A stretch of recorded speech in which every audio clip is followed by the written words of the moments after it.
Hi, I'm Dabby, but you can call me Dabz. Dum, dum, dum, dum, dum. Dum, dum, dum, dum, dum, dum, dum, dum, dum, dum, dum. So today I'm reviewing Scythe by Neal Shusterman. I read this book a while ago. I didn't read it like recently, but I really ended up enjoying it, which is why I wanted to do a book review of it to kind of share it with you guys. Yeah. So this book is a utopian book, and if you don't know what a utopian book is, it's set in the future, and it's the opposite of dystopian. So dystopian would be a book kind of like the Hunger Games, where it's in the future but everything is kind of destroyed, while a utopian book is I think The Giver is utopian. But a utopian book is basically it's set in the future, but everything is very developed, and everything is like, I wouldn't say perfect, but it's a lot more like futuristic and developed compared to dystopian. So, like I said, this book is set in the future, and in this book, humans have basically figured out how to be immortal. There's no hunger, there's no disease, there's no war. If you get hit by a car and die, you can be revived. So there are these things called revival centers where you could basically just they bring you back to life. And because of this, you might have guessed that overpopulation is a very big problem, and which is why they developed scythes. And this is a scythe.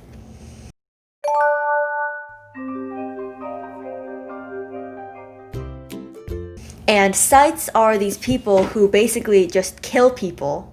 They're not random people.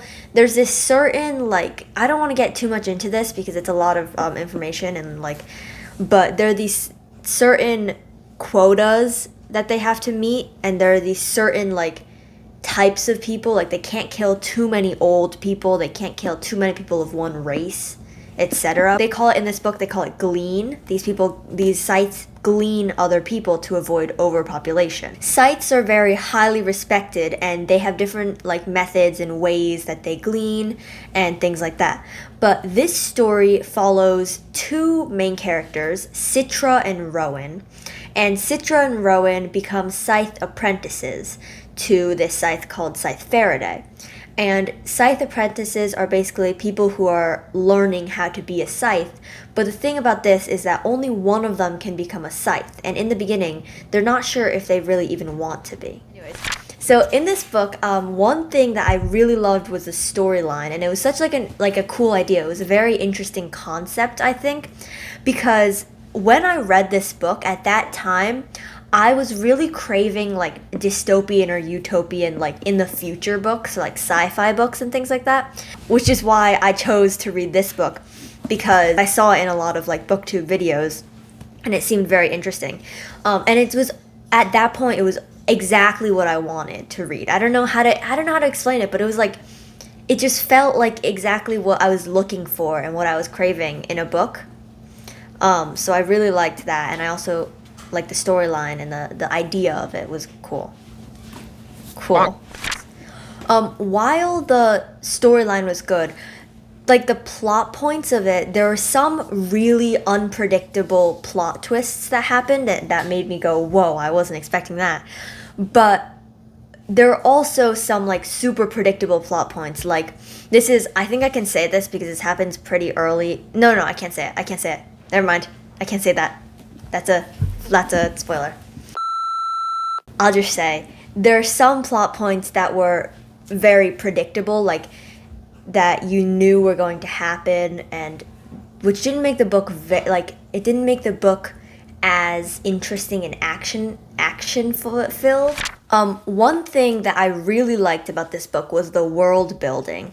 And in this book, there was a lot of information to take in. We had to learn about the Thunderhead, the gleanings, the scythes, the revivals, the scythe politics in the book. There was a lot of different stuff in the actual world of it, but the author did a really good job of explaining it but not piling information on us, so that we got there was one chapter of just all information. It wasn't like that. It was very balanced, because you need to know the world building before you actually understand the story. And in this book, the author did a good job of explaining that. Yeah. So another good thing about this book was that it made me think. This is because there were a lot of morality-based questions. There was a lot of like I don't know if it's called philosophy. I think it's called philosophy. And there are questions about like death and other things, but there are also a lot of conversation topics. And by reading this book, I found that there's a lot of like things that interested me, that if I was in like a deep conversation with someone, I might bring up this type of thing. And there are things like, is killing to prevent overpopulation, is that ethical? Or without suffering, would there be as much joy as there is now? And there are like questions like that. Like, I don't know if that's just me, but I love thinking about that type of stuff. So that made this book a lot better for me. Some of these Scythe politics like didn't make sense. Like the evil Scythes, they didn't really have like that much of a reason that they gleaned that way. They didn't have that much of a reason why they were evil. I guess some villains are like that, but it would have been better if there was more depth and more reason to why they were doing that. But in this book, it kind of seemed like they just did it because they could. Like just because. So in this book, before every chapter, there is this journal entry. I will find one for you. Can you see it? And this is because in the book, every Scythe has to keep a gleaning journal, and it's basically a journal of their like experiences and how they live as a Scythe. There was one before every chapter, and I like this because it gave me new perspectives on the story. There are some journal entries of the villains of the story. There are some journal entries of the main characters, of different Scythes. It was like the story had multiple perspectives, but it wasn't actually multiple perspectives. It was just like one page of their thoughts. I thought that was a very good addition to the story. Lastly, it's lastly because it's the ending. The ending of this book, it was crazy. It was great. It was probably the most action-filled part of the story, if not the most, like one of the most. And that was one of the parts that I was talking about that was very unpredictable. For me, at least, there was no build up to that. Like, I didn't know it was going to happen, which made it so mind-blowing.